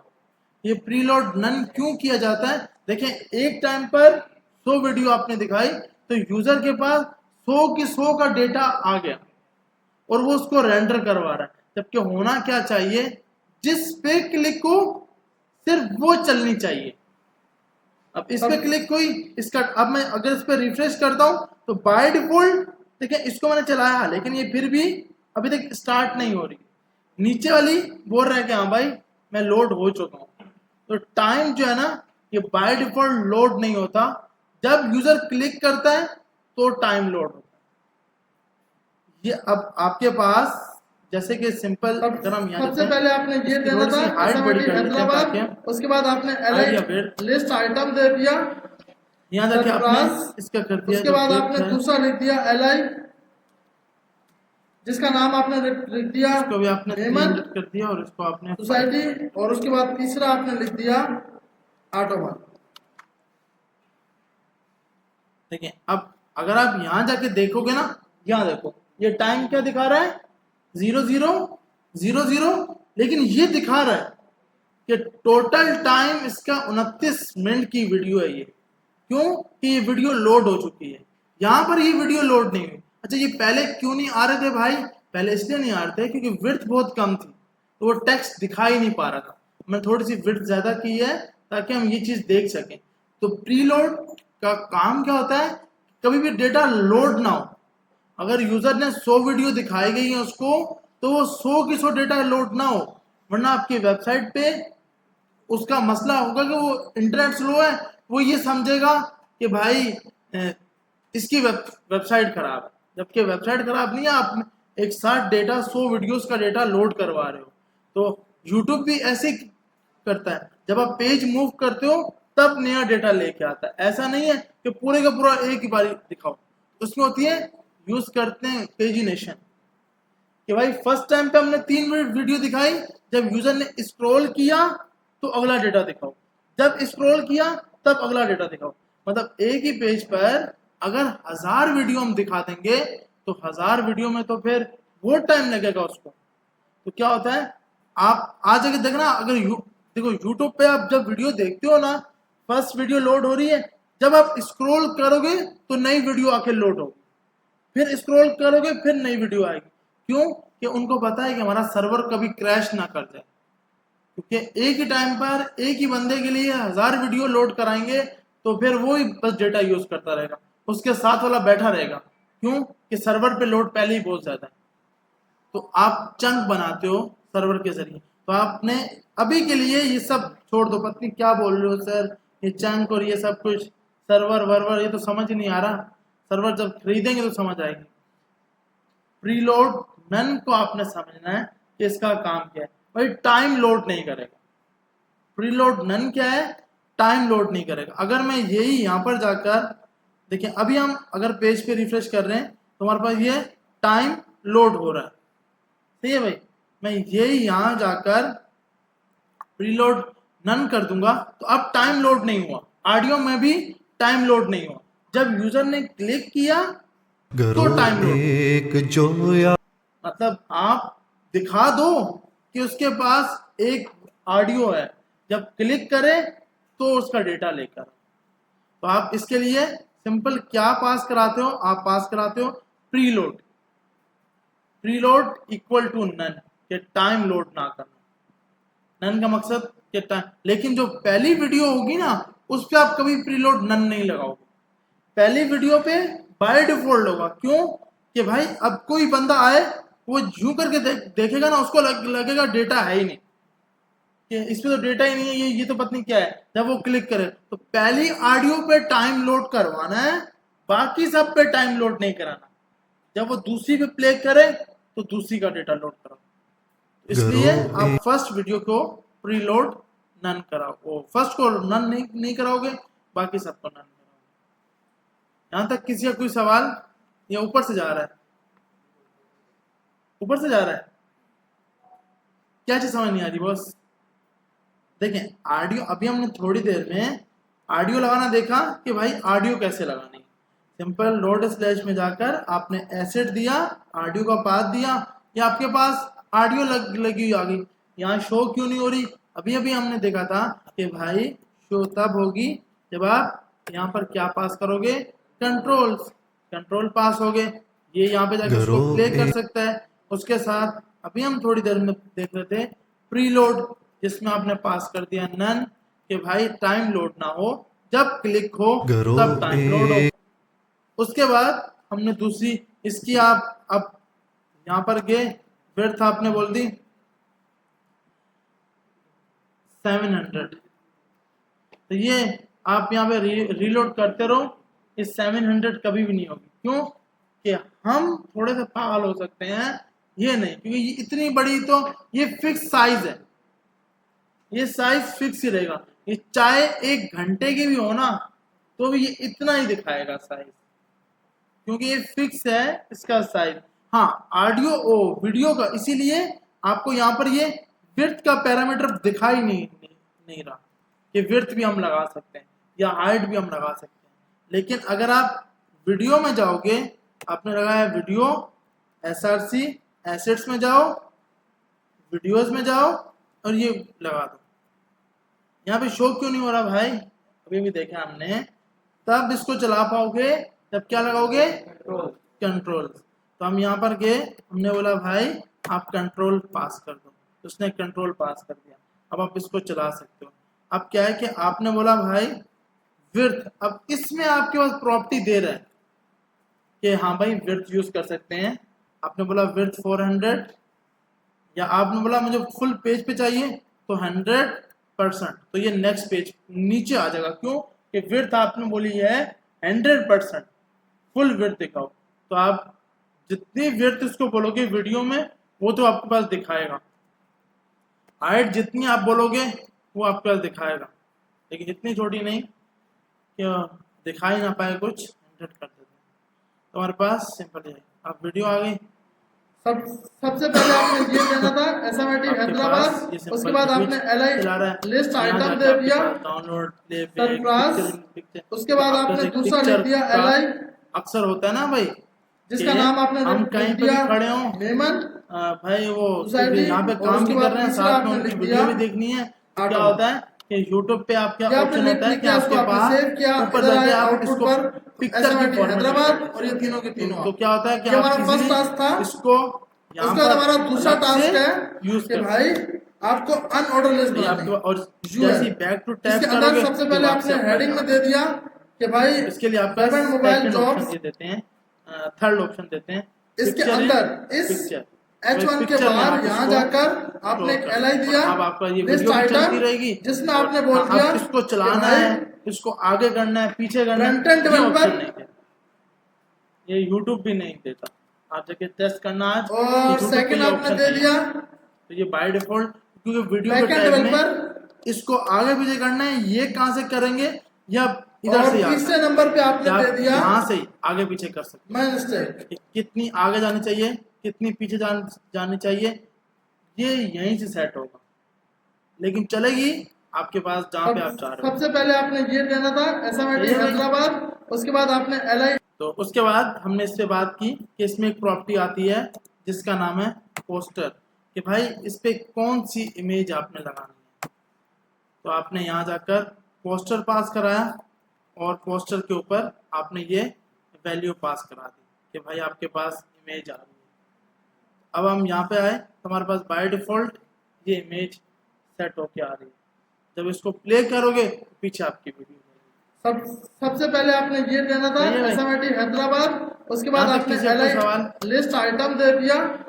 अब हमारे पास HTML के टॉपिक के हिसाब से हमने सब जितने भी बुक के हिसाब से थे जिसका वो नाम सब आपने कवर कर लिख लिए। तो दिया हमारे पास अब टेस्ट के अंदर इन सब टॉपिक्स में और उसके बाद आपको तीसरा आ आपने सकता है लिख ये दिया टॉपिक्स भी, और साथ में आपके पास बुक ये आपने क्वालिटी लिख दिया, इसको आपने जितने सेव भी किया, हमने इधर आए HTML आउटपुट पर स्ट्रक्चर का SMIT टेबल, हैदराबाद और ये तीनों के टेक्स्ट, तीनों आ गए। लिस्ट, ये हमारा फर्स्ट टास्क था। इमेज, उसके बाद हमारा दूसरा टास्क है एक्स्ट्रा कि मार्कअप। भाई इसके आपको अंदर आपको अनऑर्डर लिस्ट कुछ बनानी है। सैंपल्स हमने पढ़े थे कि भाई कौन जिसके सा अंदर सबसे पहले आपने हेडिंग में दे दिया सैंपल क्या कि होता भाई है, वेब आई एंड फ्रेम का मोबाइल टैग क्या जॉब्स। होता है, ये सब हमने इस इसके एक्स्ट्रा अंदर मार्कअप वाले इस चैप्टर के H1 अंदर के बाहर यहाँ जाकर देख आपने लेंगे एक एक्स्ट्रा LI मार्कअप दिया वाले की क्या बात लिस्ट करते हैं। आइटम, जिसमें आपने बोल दिया कि भाई एक्स्ट्रा मार्कअप वाले के अंदर हमने फ्रंट एंड डेवलपर, सबसे पहले आई फ्रेम देखा था। आई फ्रेम का काम हमारे पास क्या और होता सेकंड है, आपने दे दिया सबसे पहले हम डॉक टाइप की बात कर रहे थे, बैकएंड हम डेवलपर, अभी क्या लगाते हैं, ये लगाते हैं @डॉक टाइप। और तीसरे नंबर पे आपने दे दिया बस फ्रेश होके आ जाओ, हाथ माइन धो के आ स्टेक जाओ। डेवलपर। नहीं बहुत नींद आ गई अब हम यहाँ पर आगे आए, बैठे हैं, आउटपुट slide आके हमने चेक किया तो हमारे पास बिल्कुल चले गए थे नींद के अंदर। तुम्हारा ये हमारी असाइनमेंट थी कि हमने ये ट्राई डॉक टाइप हमारे पास बहुत से लोगों ने ट्राई कर HTML5 लिया। हम ये लगाते हैं। अब हम आगे मूव करते हैं और नेक्स्ट हमारे पास है डेफिनेशन लिस्ट। अब ये जिसके सब लिए याद करने की आप जरूरत पास करते हो ना, यहाँ से DL टेस्ट में पूछा जाएगा डेफिनेशन कि भाई 4 में क्या लगाते थे, उसके 5 में बाद क्या आप लगाते देते थे, हो आपको ये पता होना चाहिए हम 5 में क्या यूज टर्म, जिसमें आपने यहाँ पे आगे लिख हम लगाते भी नहीं है, डेफिनेशन टर्म के अंदर एक्सक्लेमेशन के साथ लगाते हैं तो ये खुद ब खुद लिखा हुआ आ जाता है। जैसे आपको इसका ये मकसद है कि हम जो HTML लिख रहे हैं इसकी टाइप जो है वो वर्जन 5 है। डेफिनेशन डिस्क्रिप्शन, उसके बाद इस चैप्टर के अंदर हमारे पास कमेंट्स का काम हम पहले देख चुके हैं। कोई भी कोड हमें कमेंट करना है तो हम अब हम यहाँ पे आएंगे तो आपके पास अनकमेंट करना इससे है पहले तो हमने इसके लिए TFN का भी यूज किया था। मुझे ये डेफिनेशन के लिए हमने यूज किया था कोड चाहिए, TFN, बंद नहीं करना, वहाँ पर लिस्ट नहीं जाते हो थी। यहाँ पे कंट्रोल लिस्ट बनाने क्या के होता है, लिए कोड आप कमेंट हो जाता है, TL का टैग यूज करते कंट्रोल हो, स्लैश फिर से जिसके करूंगा अंदर ये कोड DT और और DD फायदा क्या होता है कि ब्राउजर पे Definition अभी term आउटपुट और definition बाद में भले इसका आउटपुट description। हम देखना चाहें देख सकते। अब आपने क्या करना उसके है, बाद आपने सिंपल एक आईडी का डेफिनेशन टैग टर्म बनाना है, जब जिसमें ए का टैग रखना पढ़ रहे माइन स्टैक थे एक और यहाँ पेज लिखना से है दूसरे पेज MongoDB। पर किसी स्पेसिफिक पोर्शन आपने पे सिंपल लेके इसको जाना ट्राई या करना ऊपर है। से नीचे लेके आना यहाँ जाके या आपने नीचे लिख से देना है ऊपर लेके जाना। MongoDB, तो हमने एक आईडी का एक्सप्रेस, ए के अंदर ताकि रात दिन इसी का नाम लेते रहेंगे ना, ये खुद ब खुद आईडी आ क्या होती है जाएगी स्पेसिफिक सिंगल एट्रीब्यूट क्योंकि हम अपना जो टैग लगेगा वो माइन स्टैक का लगेगा। रेफर तो आपने इस तरह की मल्टीपल टेक्स्ट को रेफर इसको ट्राई करो, चलो आगे में इन दोनों इसी में आप एक ही में मल्टीपल डेफिनेशन बना आईडी सकते क्या हैं। है, ऐसा नहीं कि हमें बार बार डीएल आईडी डीएल सिर्फ एक बार बनाना है, एलिमेंट को प्रेफर DL करती है, सिर्फ एक बार बनाना है, सिर्फ एक एलिमेंट डीटी क्लास एक से ज्यादा element definition description, DT definition term. उसके बाद हम ये चीज तो पहले देख आउटपुट चुके के हैं अंदर कि ब्लॉक लाइन अच्छी आपके एलिमेंट पास आ वो टैग जो आपके पास कि भाई मैं देते हैं MongoDB और फिर से ये वो टैग जो इसके आपके अंदर पास इनलाइन आपका एलिमेंट डेटा बहुत ज्यादा हो सकता है, मतलब अपने साथ किसी पी का टैग हो गया, स्ट्रॉन्ग का टैग हो गया, EM का टैग हो गया, ए का टैग हो गया, ये सब इनलाइन टैग है। ये याद रखना है, एमसीक्यूज के अंदर ये पूछा जा सकता है। एच का टैग वो आपको ऐसा मतलब, क्योंकि देखो एमसीक्यूज क्या होता है, ट्रिकी होते हैं, मतलब वो सवाल को ना घुमा के दिया आपके होता है पास GL आएगा। कि अच्छा H1 को तो हम बोलते हैं उसके बाद ब्लॉक DE लाइन, और तो क्या प्री का टैग को भी ब्लॉक लाइन बोलते हैं? प्री का टैग भी ब्लॉक लाइन है। इसको अब वो आपसे यस और नो और आगे बोलेगा मे बी, तो अक्सर ऑप्शन लगाते हैं मे बी नहीं हो सकता, सही है, यस या नो होगा, ठीक है। तो ये चीज का ख्याल रखना है कि नहीं भाई, और क्योंकि देखें आपके पास एमसीक्यूज ना वो इंग्लिश थोड़ी सी घुमा के देते हैं, इंग्लिश के जोन से उसके हैं वो थोड़ा सा घूमे हुए हैं, वो इसीलिए क्योंकि इसका इतना मुश्किल टेस्ट बन नहीं सकता, ये घुमा के देंगे तभी कुछ होगा। अच्छा, उसके बाद डिफ की बात की कि हम एक साथ मल्टीपल एलिमेंट्स को ब्लॉक लाइन में बना सकें, सेशंस बना सकें, तो हम डिफ का टैग यूज करते हैं। मतलब अगर हमारे पास एक वेबसाइट है, अगर हम एक वेबसाइट की एग्जांपल लेते हैं, एक हेडर है, उसके बाद एक बॉडी है, स्लाइडर, और तीसरा हमारे पास आ रहा है नीचे कार्ड्स, और चौथा हमारा फुटर है मिसाल के तौर पर, तो इन सब का अलग अलग एक डिव बनेगा। डिव मतलब एक अलग अलग पोर्शन, हर एक का अलग अलग अपना पोर्शन बनेगा। एक डिव बनेगा हेडर के लिए, एक डिव बनेगा स्लाइडर के लिए, एक डिव कार्ड्स के लिए और एक फुटर के लिए। अब डिव होता क्या है? Grouping text and element in a block line. वो मतलब कि हेडर को अलग रखेगा, स्लाइडर को अलग से रखेगा, कार्ड्स अलग रखेगा और फुटर अलग रखेगा। अगर मुझे ये करना है कि भाई हेडर के अंदर लेफ्ट साइड पे मेरे पास लोगो है, राइट साइड पे मेरे पास टेक्स्ट है, वेबसाइट का नाम है, अब ये दोनों के दोनों क्या है? टेक्स्ट है। मुझे इसको डिव में नहीं डालना, इसके लिए मैं क्या यूज करूंगा? स्पैन। इनलाइन को आपस में जोड़ने के लिए वो टैग जिनको आपको ब्लॉक लाइन जोड़ना है, तो आप क्या लगाते हो? डिव, कि हर पोर्शन को अलग अलग ब्लॉक लाइन मिले, मतलब पूरी पूरी विड्थ मिले। स्पैन, हर पोर्शन में मल्टीपल टेक्स्ट को आप एक साथ मिला के लिख सको जो इनलाइन हो। इनलाइन के लिए हम यूज करते हैं span, grouping text and element, inline. एक साथ इनलाइन डेटा के लिए आप क्या लगाते हो? स्पैन का टैग। मतलब कि अगर मुझे, जैसे मिसाल के तौर पर मैं यहाँ पे आता हूँ, मैंने कहा डिव का टैग लगाओ, डिव का टैग के अंदर अब आपने बोला भाई H1 हेडिंग, उसके बाद एक और पी का टैग दे दिया जिसमें आपने टेक्स्ट लगा दिया। अब ये जो है ये आपका एक पोर्शन बन गया। तो अब मुझे इस पूरी की स्टाइलिंग करनी है, तो मैं क्या करूंगा? इसकी एक आईडी बना दूंगा, हेडर। तो क्या होगा? इस पूरे का बैकग्राउंड कलर आप चेंज कर पाओगे, इसका इसकी फॉन्ट स्टाइल को चेंज कर पाओगे। क्यों? ये पूरा एक हेडर बन गया और ये ब्लॉक लाइन एलिमेंट्स के साथ बना है। H1 भी ब्लॉक लाइन है, P का टैग भी ब्लॉक लाइन है और div का टैग भी ब्लॉक लाइन है। अगर मुझे ये करना है कि भाई एक B का टैग है जिसमें मैंने लिखा टेक्स्ट स्ट्रॉन्ग, और एक स्ट्रॉन्ग का टैग है न्यू टेक्स्ट। अब मुझे दोनों पे स्टाइलिंग करनी है, तो आपने क्या लगाया? स्पैन, और इस पूरे को उठाकर इसके अंदर दे दिया। तो इनलाइन एलिमेंट्स को आपस में जोड़ने के लिए, उनका एक मेन पैरेंट बनाने के लिए आपके पास क्या होता है? स्पैन। ब्लॉक लाइन एलिमेंट्स को जोड़ने के लिए आपके पास क्या होता है? डिव। अब मुझे इसकी स्टाइलिंग करनी है तो मैं डायरेक्ट इसकी आईडी उठाऊंगा। अगर मुझे इन दोनों में फॉन्ट स्टाइल अलग अलग करना है तो मैं इसकी एक आईडी बना दूंगा और आईडी बनाकर यूज कर लूंगा। इनलाइन एलिमेंट्स को आपस में जोड़ने के लिए क्या यूज किया जाता है? स्पैन। ब्लॉक लाइन एलिमेंट्स को आपस में जोड़ने के लिए डिव यूज किया जाता है। उसके बाद हमारे पास आई फ्रेम की बात कर रहे हैं, जो कि हम आई फ्रेम पहले ही देख चुके हैं। मैप लगाना हो या वीडियो लगानी हो यूट्यूब की तो आप लगा सकते हो।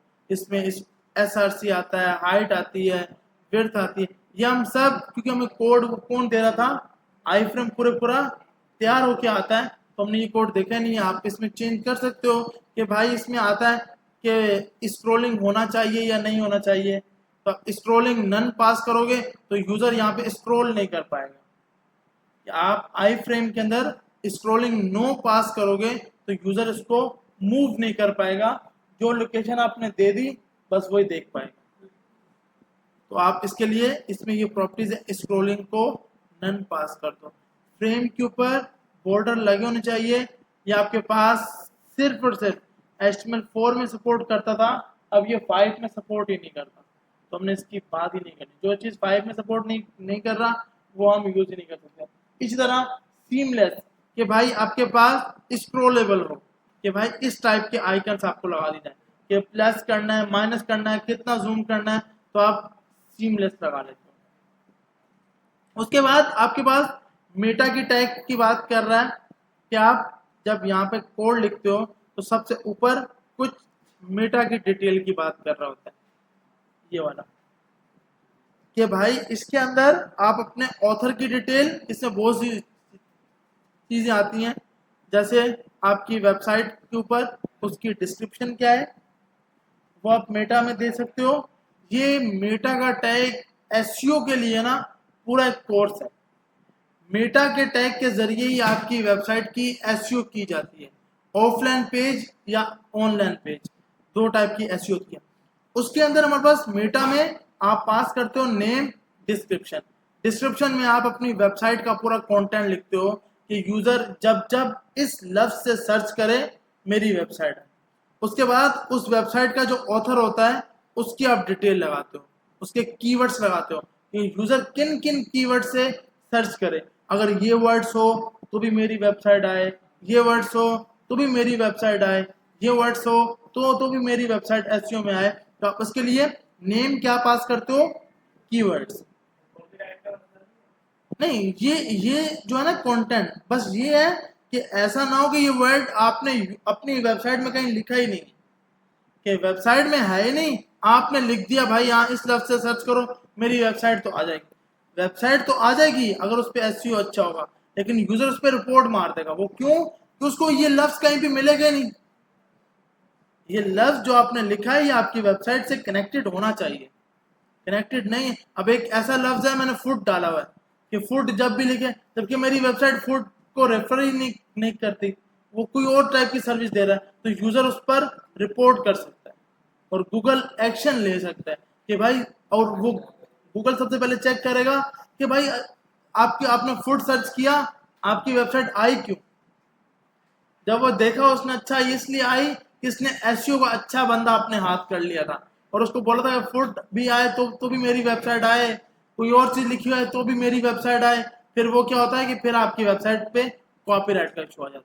तो मतलब ये जो लफ्ज लिखे हैं ना ये आपकी वेबसाइट से कनेक्टेड होने चाहिए। देखो ये आप कहीं से उठा रहे नहीं हो, हम ब्लॉग कोड तब लगाते हैं तो हम किसी की वेबसाइट से उठाएं। फुट किसी का अपना वर्ड नहीं है, फुट जो लफ्ज है ये मतलब किसी का वर्ड नहीं है, ये हर बंदा यूज कर सकता है। अब यूजर सर्विस लेने आया और उसने गूगल पे सर्च किया मुझे फुट की वेबसाइट दिखाओ, आपकी वेबसाइट आई, लेकिन आप तो इंटरनेट की सर्विस प्रोवाइड कर रहे हो, तो क्या है कि अब यूजर आपको लाजमी रिपोर्ट करेगा कि भाई मैं तो फुट सर्च करने आया था, इंटरनेट कहाँ पे दिखा रहे हो। तो वो क्या है, वो खराब बोलेगा किसको, गूगल की SEO सही नहीं है, गूगल से करके डेटा नहीं लेके आया। तो गूगल कोई भी अपने ऊपर तो आने नहीं ना देता बॉस, वो फिर डायरेक्ट आपकी वेबसाइट को ब्लॉक करेगा, कॉपीराइट पे डाल देगा कि भाई नहीं ये तो सर्चिंग में आई ना, अब चाहे भले इंटरनेट भी सर्च करो तब भी नहीं आएगा। तो ये उसके बाद आपके पास कौन सा आपने फॉन्ट यूज किया रोबोटोज, और आपके पास अपने ऑथर की डिटेल कि आपका ऑथर कौन है, ये मतलब आपका क्लाइंट की डेटा हो। अगर आपकी अपनी वेबसाइट है तो आप अपना नाम लिखोगे कि भाई इसका ऑथर कौन है, उसका नाम, ये कब तक चलनी चाहिए। मतलब ऐसा होता है ना कि अक्सर आप बैंक की एप्लीकेशन में देखते हो कि टाइम लगाया होता है कि इस टाइम ये एप्लीकेशन बंद हो जाएगी, मतलब कुछ टाइम के लिए हम उस पर जा रहे हैं। तो वो यहाँ पे सिर्फ क्या होता है कि इंटरनेट से हटाने के लिए टाइम पास करवा दिया जाता है कि भाई ये इस टाइम सर्चिंग में नहीं आएगा, एक्सपायर टाइम कब ये एक्सपायर होगा। उसके बाद स्केप कैरेक्टर कि भाई हमें कोई वर्ड्स लिखना हो तो हम ये सैम्पल भी लगा सकते हैं, लेकिन अच्छा क्या है कि ये वर्ड्स यूज करें, ये वाला, ये हमें यूज करने से फायदा होगा। मतलब चाहे तो देखें, अब मुझे अगर यहाँ जाकर जैसे हेडिंग के बाद ये कुछ लिखना है, ये लगाना है, तो ये यहाँ पे आया, ये लिखा हुआ तो आ गया, लेकिन ये क्या है, अब ये सर्चिंग में नहीं है। अब जब आप ये लगाओगे ना कि भाई लेस देन का सैंपल सर्च किया जाए और आपकी वेबसाइट है, तो फिर ये आपकी हेल्प करेगा। उसके लिए आपको ये टैग लगाना चाहिए। आउटपुट में कोई फर्क नहीं आएगा, आउटपुट में ये लगाओ, ये लगाओ, या फिर ये सबसे आखिरी वाला लगाओ, कोई भी तीनों में से एक भी लगाओ, आउटपुट आपको यही दिखाएगा।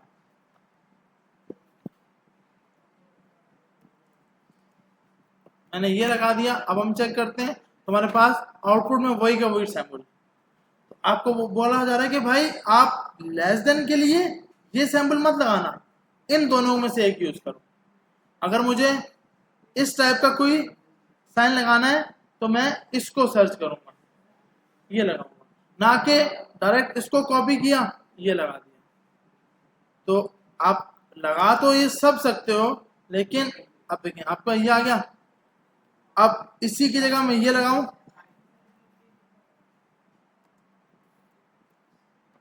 आपके पास ये बेचारा सैंपल सही आया, ये वाला कॉपी सही नहीं हुआ।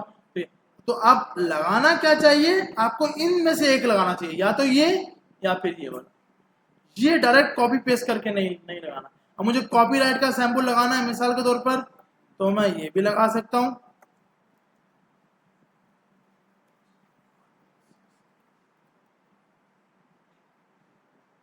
दोनों, अच्छा यहाँ पे हमारे पास कोड क्या, अच्छा हैश भी आ रहा है,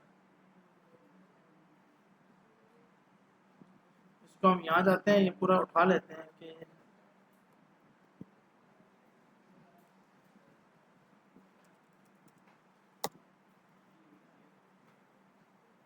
तुम्हारे पास दोनों कॉपीराइट के सैंपल हैं। ये वाला सर्चिंग में नहीं आएगा, ये अपना डायरेक्ट टेक्स्ट लिखा हुआ है, ये सर्चिंग में होगा। कि भाई क्यों, कि आपके पास ये लगाना चाहिए। सही है भाई, तो ये सैंपल्स के लिए आपको ये टैग यूज करना चाहिए। तो इस तरह हमारे पास ये चैप्टर भी कंप्लीट होगा। बाकी उसके बाद लास्ट वाला है ऑडियो और वीडियो, ये हम लगा चुके हैं। ऑडियो और वीडियो किस तरह, फ्लैश इससे पहले यूज होता था, मतलब आपके पास ना कि वो फ्रेम कितना होगा, ये अब जब से वीडियो एनिमेशन आई है तब से आपको वीडियो वो खुद बना के देता है, आप खुद लगाते हो। इससे पहले क्या था कि आप फ्लैश के लिए ना ये कि भाई अब 2003 के बाद से आपकी जो भी वीडियो उसमें सब कुछ लगा हुआ आ रहा है। इससे पहले क्या था कि आपको वीडियो के अंदर फ्लैश एनिमेशन, उसमें वीडियो ऐड करना, ये सब अलग अलग आपके पास हो रहा था। अभी क्या है कि आप सब एक ही वीडियो के अंदर लगा सकते हो, तो आप वीडियो यूज किया जाता है। इससे पहले यहाँ तक 1999 में ऑडियो आई, और अभी तो आप ऑडियो के साथ साथ अपनी वीडियो भी यूज कर सकते हैं।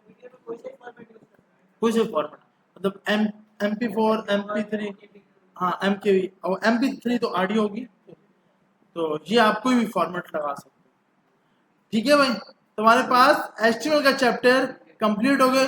अब नेक्स्ट हमारे पास है CSS। तो 5 मिनट का ब्रेक लेते हैं और उसके बाद फिर स्टार्ट करते हैं, क्योंकि अभी ऐसा है कि बस भाई बहुत लंबी थ्योरी कर ली है। तो इंशाल्लाह 5 मिनट के बाद फिर स्टार्ट करते हैं। फ्रेश हो गया आ जाए हमारे